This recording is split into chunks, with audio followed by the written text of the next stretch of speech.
Rev up your engines!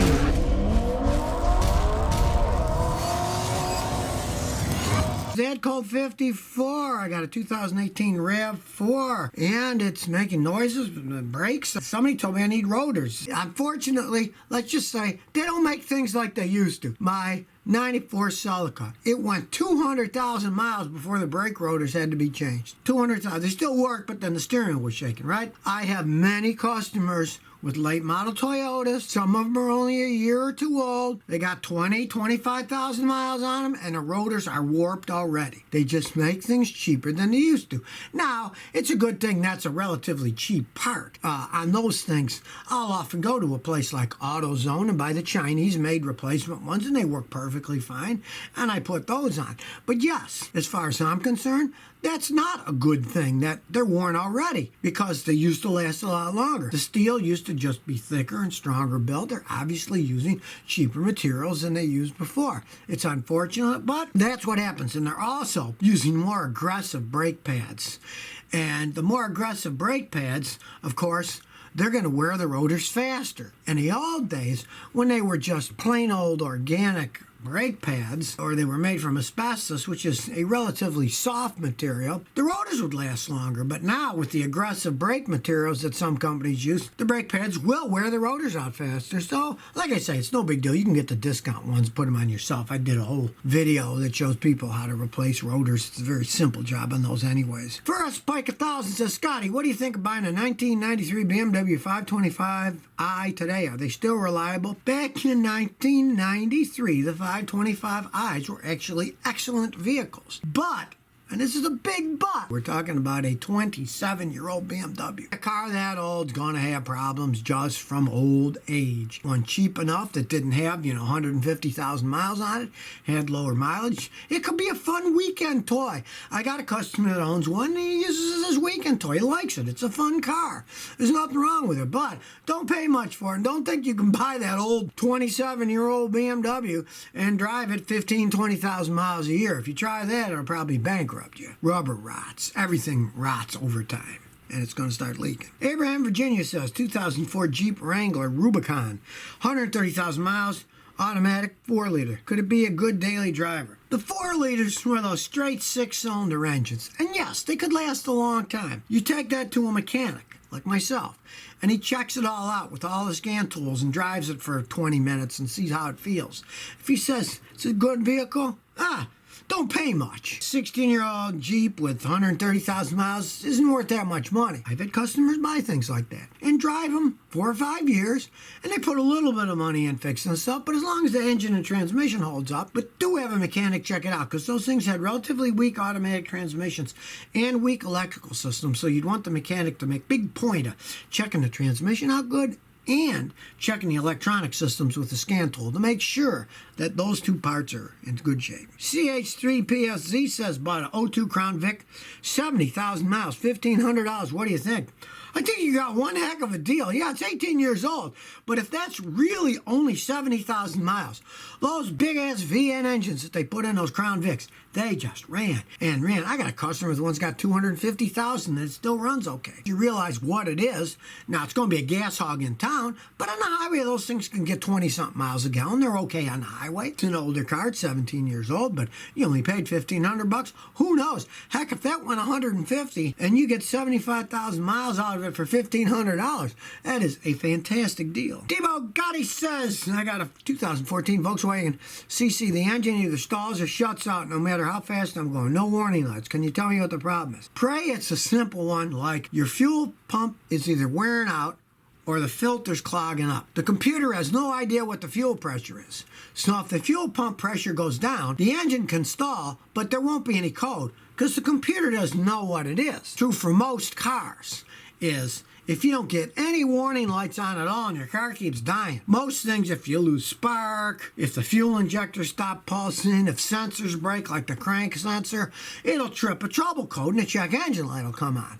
But a lot of cars do not have any type of pressure sensors for the fuel pressure. So the computer doesn't know what the fuel pressure is. So if the fuel pressure does go bad, it'll stall, but the computer won't know it. So check that first. That's the most common thing. Pray it's that easy, because that's a Volkswagen. Their endless electrical nightmares could be a computer flaw too. Pray it's just the fuel filter going out or a clogged fuel filter. Change the filter first. That's the cheapest thing to do. Kevin Foster says, Scotty, what are your thoughts on a GMC Sierra 2500 as a beat-around work truck with 203,000 miles? Okay, if you're going to buy one, don't pay much for it. It can be a good beat-around work truck. Realize that it's a big 2500, it's gas hog, it's got 203,000 miles. What I would check that, if I was thinking about buying a beater truck, would be test the transmission. If you don't know how, pay a mechanic with a scan tool, or if you just want to road test it, go up hills, down hills, take it on the highway. If it's shifting good and doesn't shudder and stuff, could be good. Now, if it shifts poorly and shifts, don't buy it because the transmission's going out. They generally don't even last that long. Maybe it's already on its second, who knows. But if it passes the test, it could be a good beater truck. Just don't pay too much for it. Mix03 says, Scotty, I found a 2016 Mercedes-Benz E-Class with 10,000 miles. Will it do 40,000 miles without any trouble? Well, I should hope it should. They are endless money pits, but you're talking about a 3-year-old vehicle with 10,000 miles on it. You know, I would hope so. But here's the thing. It's only got 10,000 miles. It's 2016. Before you even think about buying that thing, make sure a mechanic like myself checks it out. Because somebody might be selling it because it was wrecked, flooded, stolen. You want that checked out with a real fine-tooth comb, because if it has been flooded or wrecked, the electronic systems will go haywire, and then whatever money you spent will be flushed down the toilet, and when you try to sell it, you'll lose your shirt. So you want a mechanic to check that out closely before you're thinking about buying it. Don't pay too much money because they don't have any resale value. But it should go 50,000 miles, pretty trouble-free. Even a Mercedes, they're normally not that bad, unless they've been wrecked, flooded, or stolen. So you want to make sure it wasn't. David Pritchard said, hey, Scotty, what's your opinion on a Chrysler Crossfire? Well, they were beautiful-looking vehicles, really snazzy-looking, but they were actually piles of junk. When they got old, they broke down electronically, their transmissions would break down, and they have absolutely no resale value. The customers of mine that bought them, they loved them in the beginning. They were zippy, they looked cool, but then when they got old and they started falling apart, they were like, Scotty, we should have listened to you and not bought a Chrysler. And speaking of that, did you see now that Fiat Chrysler has now merged with Peugeot, the French automaker? Oh my God, we have the three stooges now.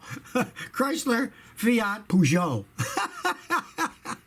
I couldn't stop laughing when I read it. It turns out that Chrysler Fiat tried to merge with Renault, but the French wouldn't even go for that because Renault's a bigger company. So instead they went with Peugeot. I guess one Frenchman said, no, no, and then they went to another one and said, oui, oui. Bad move for people who buy cars, though. Whew, man, I wouldn't want to buy any of those. Omar De La Cruz says, Scotty, big fan from California. My '03 Lexus GS300 check engine light came out with PO 1711742 lean. When I run lean, and you got them running lean on both banks, there's generally a air leak somewhere. So you want to check for air leaks. Now, I've seen on those, sometimes it's as dumb as somebody changed the air filter.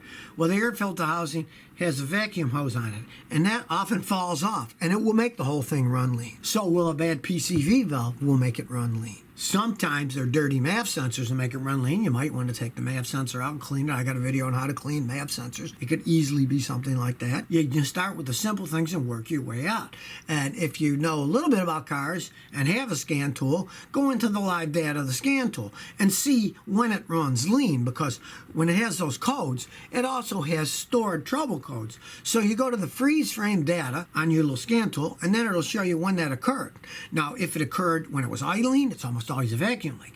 If it occurred at higher speeds, it could be the MAF sensor or the fuel pump is weak. Running lean at low speeds is generally a vacuum leak, but at high speeds, vacuum leaks don't affect it that much. So you learn a little about how to analyze it and you can figure it out. Ed Chamba says, 2012 Toyota Corolla.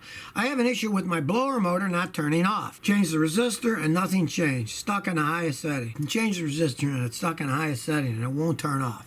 For some reason, that baby is getting power and the power is not stopping. The first thing I would do would be, hey, go to your blower motor relay in the relay center. Replace the relay. Could be the relay stuck on and it's always sending power to the fan. If it's not that, from my experience with Toyotas, then the switch itself has gone bad and it's just broken on the full speed. Even though you're turning it, the contact is stuck on full, so it's always going full speed. Those are about the only things that I've ever seen on a Toyota make it stay on all the time and you can't turn it off. So if you never want to miss another one of my new car repair videos, remember to ring that bell.